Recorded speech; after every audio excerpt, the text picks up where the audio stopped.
The phone rang 3 times before she answered. Leah Nelson was on her knees on the 30th floor of Harrington Tower when the phone on the glass table began to vibrate. She was scrubbing the baseboard with precise movements, her headphones hanging around her neck, the cleaning cart leaning against the glass wall overlooking the brightly lit Manhattan skyline outside. The number on the screen started with +31. The Netherlands. She stood up. She looked down the hallway. Empty. The only sign of life on that floor was the man at the far end, Victor Harrington, owner of the building and the investment fund that occupied the top 8 floors, crossing the hallway with a glass of water in his right hand and his eyes fixed on his cell phone screen. He wasn't looking at her. He never did. Leah answered. Goedemiddag. U spreekt met Leah Nelson. Good afternoon. You're speaking with Leah Nelson. The voice on the other end paused for half a second. Then it continued. In fluent, rapid Dutch. The kind of Dutch spoken in business, not tourism. He mentioned a fund, an amount, a date, and asked for confirmation that the documents were ready for signature. Leah replied without hesitation, without an accent, with the ease of someone who had spent years in Amsterdam, Rotterdam, and The Hague, in rooms where the coffee grew cold before anyone remembered to drink it because the numbers on the table were too big to take your eyes off. That was when Victor stopped walking. He was 6 meters away. The glass was still in his hand, but he wasn't moving. His eyes were fixed on her, not with the automatic indifference with which people look at those who clean their floors, with something else, calculated. She didn't look away. She took mental note of every detail of what was being said, and when she hung up, she folded the cloth over the cart and returned to the baseboard as if nothing had happened. Wait. Victor's voice was low. It wasn't a request. Leah turned, slowly. He was standing in the center of the room, the glass now forgotten on the table, his arms slightly away from his body, the posture of someone recalculating something he thought he already understood. It wasn't anger. It wasn't exactly surprise. It was the face of a man who had just realized that the puzzle in front of him had a piece he hadn't expected to find. You spoke Dutch. She didn't answer right away. She let the silence fill the space the remark had opened up. The number had been calling for 2 days, she said finally. I thought it was urgent. Who was on the other end? They didn't say their name. That was a lie. He had said it. Leah just wasn't going to reveal that yet. She pushed the cart toward the exit. Inside her apron pocket, her fingers brushed against something small and stiff. A business card with edges worn down by time, and the number of times she'd held it without using it. It had been with her since the first day she walked into that building 3 years ago. She had never used it. What's your name? Victor asked before she left. Leah, she said, just her first name, and she left. In the hallway, leaning against the cold wall, she closed her eyes for exactly 3 seconds. The name the man on the other end of the line had said was still pulsing in her head, like an alarm that couldn't find the off switch. Patrick Jimenez. If you've made it this far, subscribe to the channel, because what that name means will change everything you thought you understood about this story. Victor Harrington wasn't a man to ask for things twice. The next morning, when Leah arrived for her shift and found a white envelope clipped to the handle of her cart with her name written by hand, she realized this wasn't exactly an invitation. It was a summons disguised as a courtesy. Room 3402, 10 a.m., VH. She folded the envelope, slipped it into her apron pocket, and went back to work. She cleaned the bathrooms on the 32nd floor. She polished the handrails on the 33rd. At 9:58 a.m., she was standing in the hallway outside room 3402, wearing her dark blue uniform, her hands smelling of cleaning supplies. She walked in without knocking. Victor was at the head of a long table, a tablet open in front of him and 2 cups of coffee on the glass surface, one on his side, one on the opposite side. Leah stood near the door without approaching the chair intended for her. "You can sit down," said Victor. "I'm fine right here." He studied her for a moment. There was something in that posture he was trying to identify. It wasn't defiance. It wasn't nervousness. It was the specific poise of someone who had learned, over many years, to precisely control how much of herself she reveals, before understanding what the other person wants. "Yesterday's call," he began. "I need to know what was said. Why are you asking me? It's your extension. It belongs to a partner. And that partner shouldn't have been calling that number." Leah crossed her arms. "What did he say?" Victor repeated, this time without the patience he'd started with. She walked over to the chair. She sat down. She picked up the coffee, his, not the one next to her, and took a slow sip, her eyes fixed on him the whole time. A muscle in Victor's jaw twitched. That was all. "He mentioned a fund," Leah said. "The name was Meridian Capital Bridge. He spoke of a transfer, $380 million. And a date, April 23rd. Victor froze completely. That stillness wasn't that of someone processing new information. It was that of someone recognizing something they hadn't expected to hear from those lips, in that context, on that day. "Anything else?" He asked for confirmation that the documents were ready for signing. "I said I'd check. You said you'd check." "I did." She set down her glass. "And he believed me." The silence that settled between them had a texture. Victor leaned back in his chair with the slowness of someone weighing every word before speaking, and Leah let him weigh them. She knew that silence. She had lived within it for 3 years. "Who are you?" he asked. It wasn't, "What's your name?" It wasn't, "Which company are you from?" It was, "Who are you?" with that specific intonation of someone who suspects the answer might shake the ground. Leah didn't answer. She stood up, carefully pushed her chair back and walked to the door. Her shoulders were firm. Her head was held high. "I clean this floor every Tuesday and Thursday," she said without turning around. "If you need me, it won't be hard to find me." Outside in the hallway, she felt her heart beating at a rhythm she recognized. It wasn't fear. It was the same rhythm from years ago, when she used to walk into rooms like this on the other side of the table, when she was the one asking the questions and the others were trying to figure out how much she already knew. The difference was the uniform. The ID card on her apron pressed against her ribs as if it had gained weight since yesterday. There was a floor in that building where the cameras had a blind spot. Leah had mapped it out in her second month on the job, not out of paranoia, but out of habit. When you spend years in environments where information is worth more than money, you learn to identify the spaces where no one is paying attention. That's where she went. 3rd basement level. Maintenance corridor. She took the ID card from her apron and held it up to the dim fluorescent light. The edges were worn.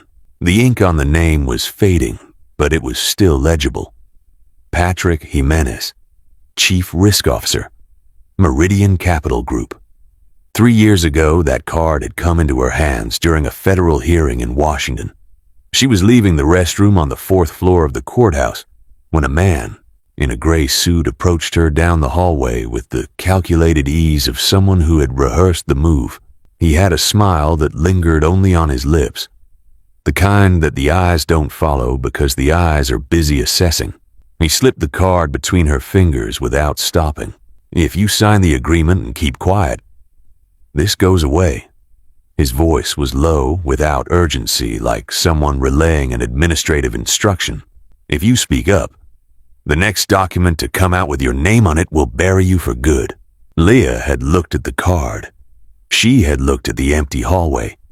She had understood that there were no witnesses, no recording, nothing that would make that moment real to anyone but her. And she had stayed quiet. Not out of fear, out of calculation, because at that moment she still believed that the truth had weight of its own, that someone would pull the right thread. that some investigator would find the inconsistency she knew was there, that the process had mechanisms to uncover what seemed buried. The mechanisms failed. The final report came out with her name listed as responsible for irregular approvals between sovereign wealth funds, signatures involving conflicts of interest, gross negligence in 3 separate transactions, all constructed with the precision of someone who knows every layer of the system from the inside, because Patrick Jimenez had spent 15 years within that system, knowing exactly which documents to forge, which to leave ambiguous, and which to make disappear. Leah lost her professional license within 48 hours. Her reputation took longer to crumble, which is always worse because you watch every piece of it slip away. The apartment 3 months later. Her husband, who was a good man and simply wasn't built to bear the weight of being married to someone the world had decided was dishonest, left without a fight, which is always the hardest way for someone to leave. And Maya, 17. At the time, a scholarship she'd earned on her own, a future that seemed solid, had stopped answering calls after a while, not out of overt anger, with the silence of someone who no longer knows what to say and prefers to say nothing, rather than say the wrong thing. Leah folded the card. She put it back in her apron. Now Patrick was calling the extensions in that building, talking about 380 million, asking for document confirmation, and he didn't know she was there. That was the only advantage she had. A narrow window. But narrow windows are enough for those who know exactly where to slip through. She went back up to the 34th floor and stopped in front of the room at the end of the hallway, the room that was locked every Tuesday morning. When Victor arrived earlier than usual and left with a different expression than the one he'd had when he entered, she always stopped here, every week. For 3 years, she had never gone inside. There was a reason for that. Hadn't yet made completely clear, but that was coming. Victor Harrington found her in the hallway at 6:40 the next morning. He shouldn't have been there at that hour.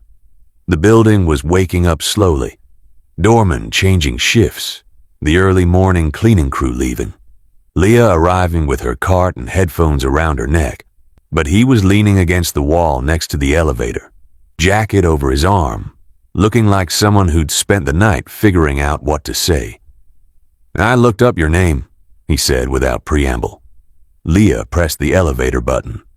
And Leah Nelson, senior economist, consultant to multilateral funds, World Bank, IMF, 3 U.S. Senate committees between 2009 and 2018, fluent in 4 languages including Dutch and Mandarin. Pause. Then the name stops appearing anywhere. People stop appearing. Not like that. The elevator doors opened. Leah stepped inside. Victor followed her in. "What do you want?" she asked as the doors closed. "To find out why you're here." "I'm working."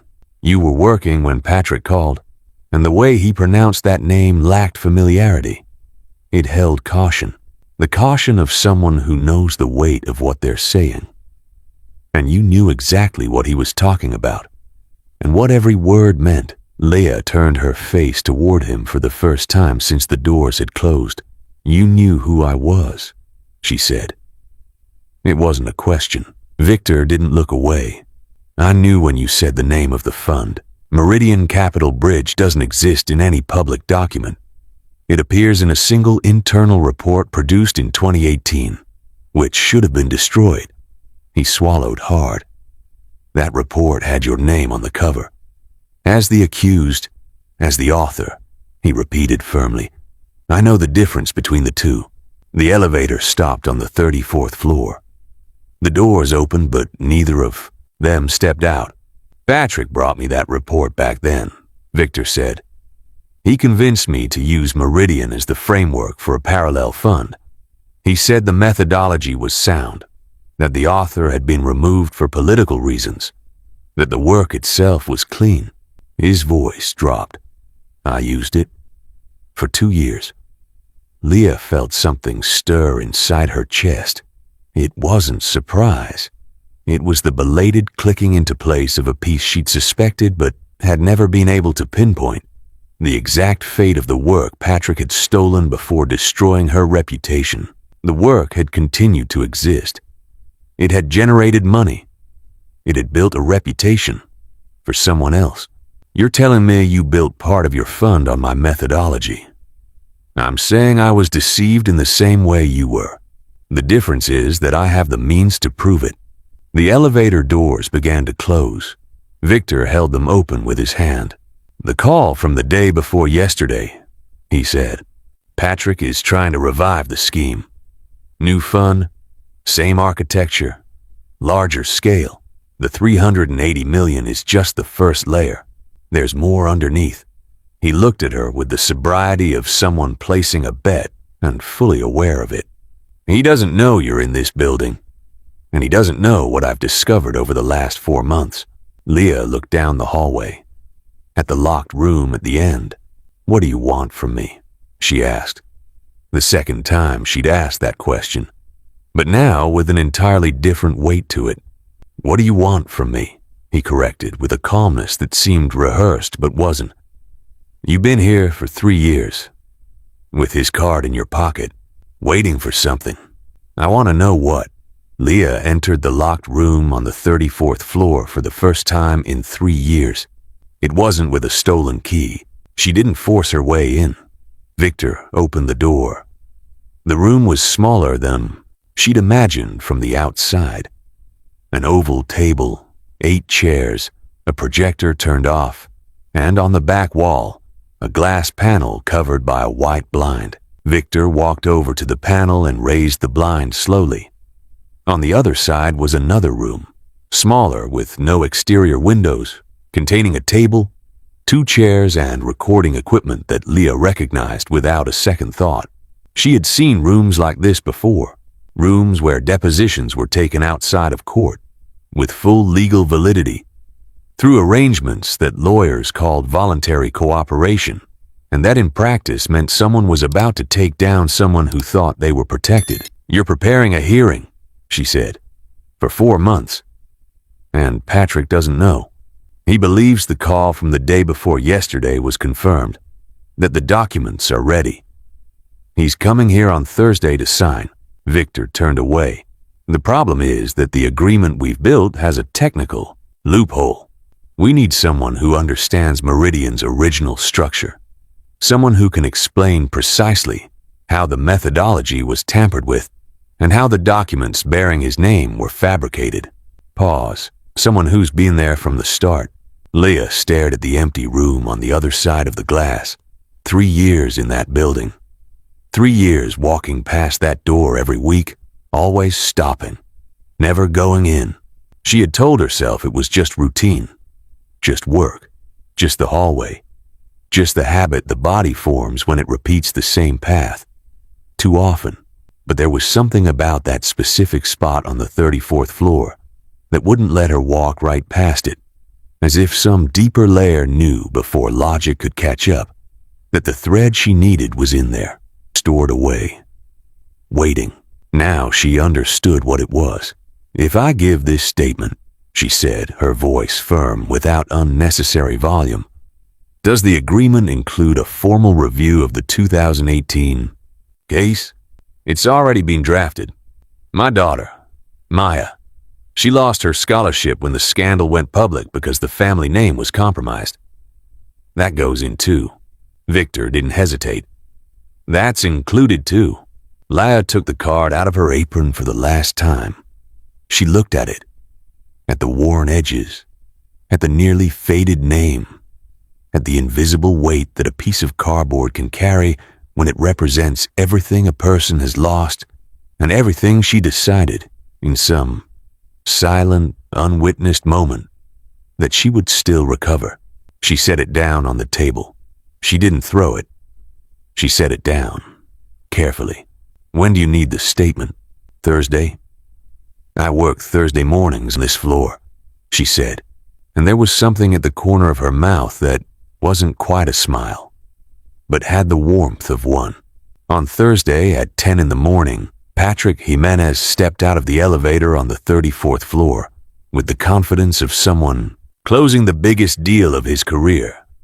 His jacket tailored to fit in the hallway, a firm handshake for the receptionist, the expression of a man who knows the terrain and knows he's in control. There was no way to know. He entered the room, sat down, opened the document on the table, and began to read. On the other side of the glass panel, with the blinds still closed, Leah Nelson sat facing the microphone, an untouched glass of water to her right, and 3 years of memories organized with the precision of someone who has spent their entire life turning data into arguments that withstand any cross-examination. When the blind went up, it took Patrick less than 2 seconds to process what he was seeing. 2 seconds are enough to reveal everything. Leah saw his face open, close, and try to calculate a way out in real time. She saw the man who had built 15 years of schemes on the silence of others, realize that the only irreparable mistake he had made was underestimating what someone is capable of doing when they decide that waiting is a form of strategy, not weakness. The agreement was signed 6 weeks later. The formal review of the 2018 case, 3 months after that. Maya called one October afternoon without warning. Leah answered on the second ring, not because she was unsure, but because she needed to catch her breath first. They were silent for a few seconds. Both of them. Sometimes the silence between two people isn't an absence. It's the space that remains when the right words haven't yet found the right way to exist aloud. "I read what was in the papers," Maya said finally. "I know," Leah replied. "Why didn't you ever tell me anything?" Leah looked out the window of her small apartment in Queens, 4th floor with no elevator. The October light streaming in at an angle through the half-open blinds. "Because I needed to figure it out before I could explain," she said. "And I didn't want you to hold a grudge against me." Before it was time, Maya fell silent. "Are you still cleaning there?" "No," said Leah. "They offered me something else." Victor had made the offer the previous week. Senior compliance consultant, 2-year contract, review in 12 months. Leah had asked for a week to think it over, not because she was unsure, but because some answers deserved to be given at the right time, with the appropriate weight, without the haste of someone afraid of losing what has finally arrived. She accepted the next morning. The last time she passed the 30th floor with the cart, Leah stopped in front of the room that had been locked for so long. The door was open now, the blinds raised. The room empty and lit. She didn't go in. She didn't need to anymore. If this story reached you, there's someone out there who also needs to hear it. Share it and subscribe to the channel so you don't miss what's coming next.